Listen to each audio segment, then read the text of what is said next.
In the 1800s, when this plantation was a working plantation, they provided pretty much everything that they had for themselves, including sugar. We're standing in front of the sugar mill today, and we want to talk for a few minutes about making sugar and syrup as they did back during this time.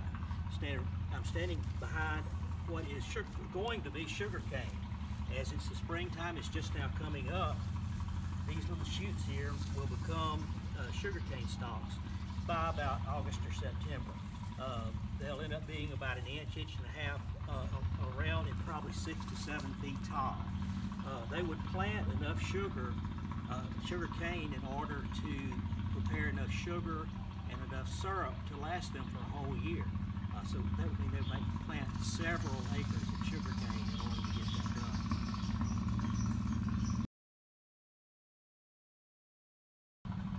Once the sugar was grown and harvested, the stalk would be brought to the cane press.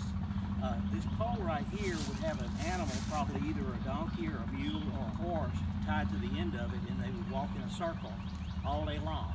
While they were doing that, a person would place cane between these big rollers up here, which would crush the cane and render the juice out of it. The juice would fall down into this bottom part and flow out this spout here into a big bucket or a barrel where they would save the juice.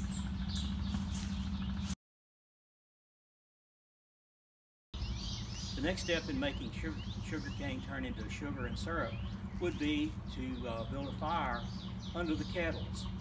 This would be the firebox at the front of the oven that would heat all of this space in here in order to cook the sugar cane juice down to syrup.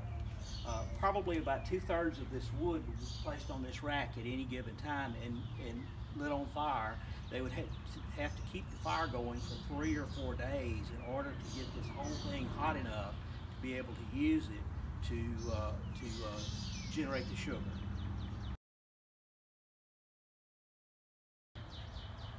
The process for making sugar is much like your mother told you about cooking anything else. It has to be done low and slow. If it cooks too fast, it will burn. So these different pots for different stages in the heating process in order to end up with the final product, which is sugar. The juice that we took from our cane press over there was placed in this back pot, which is the largest of the pots, where it would begin to warm. As it would warm, you would see steam begin to rise. The main factor in this process is to cook the water, cook the liquid out of this to leave it into a solid form. So the back pot was used to begin in the warming process. When it got to a certain temperature at this stage, it was moved to this next pot, which is also just a stage in the process of heating the juice to become a different product. This would stay in this section for another length of time until it reached a certain temperature. It would be moved to this particular pot. At this pot, you really have two things happening. Firstly, they were making syrup in this pot. This is what the syrup would look like. It's really a black, dark substance. You can still buy this type syrup in stores today, just regular cane syrup. And this would be the product that would come here. And once again, remember, they're making enough syrup for 40 people or so that lived on this plantation for the next year. So they would make barrels and barrels of this syrup and store it for future use. When they had the syrup that they need, and because they also needed to finish it with a finished product that was sugar, some of the juice was taken, or at this point the syrup was taken and placed in this last pot. Now, if you remember when we were building a fire, the fire is built directly under this pot, which means it's the hottest part of the process. As it would continue to heat here, at some point, I think 180 degrees, it begins to crystallize. When it crystallizes, that means it's time to take out, and because you're coming up with your final product, your sugar.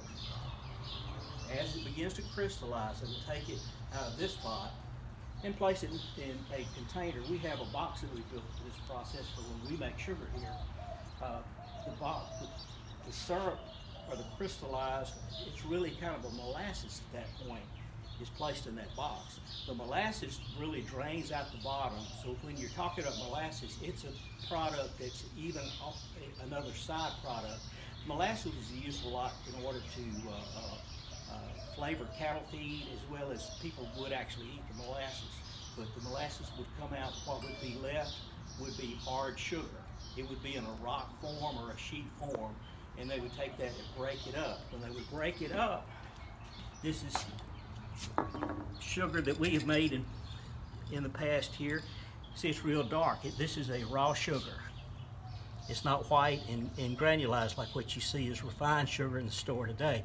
This is what they would actually use, would be a raw sugar. And of course they break it up smaller than that. This is some that we had made.